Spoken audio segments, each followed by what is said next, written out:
ভারতের সংসদের বিরোধী দল নেতা রাহুল গান্ধী অভিযোগ করেন যে বর্তমান কেন্দ্রীয় সরকারের মধ্যে আসীন হয়েছে ভোট চুরি এবং নির্বাচন চুরির মাধ্যমে।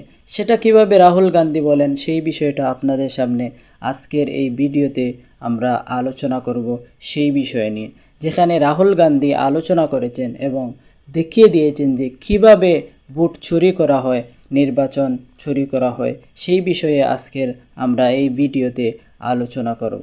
আগস্টের 7 তারিখ 2025 ভোট চুরি বিষয়ে রাহুল গান্ধী আলোচনা করেন, যেখানে অভিযোগ করেন যে ইলেকশন কমিশন এবং বিজেপি মিলে ভোটের সঙ্গে ছল অব্যাহত রেখেছে।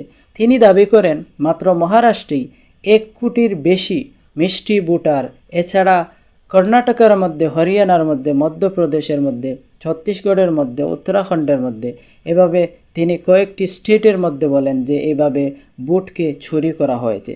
তাছাড়া তিনি উদাহরণস্বরূপ কর্ণাটকের একটি জায়গা মহাদেবপুরার আসনের 1 লাখের বেশি ফেক ভোট, ভুল ঠিকানা, ডুপ্লিকেট ভোটার সবই খুঁজে পেয়েছেন বলে তিনি দাবি। 7 আগস্ট 2025 রাহুল গান্ধী বলেন যে 2024-এর লোকসভা ভোটে বিশেষ করে বেঙ্গালুরু সেন্ট্রাল এলাকার মহাদেবপুরা আসনে ভোট চুরির ঘটনা ঘটেছে।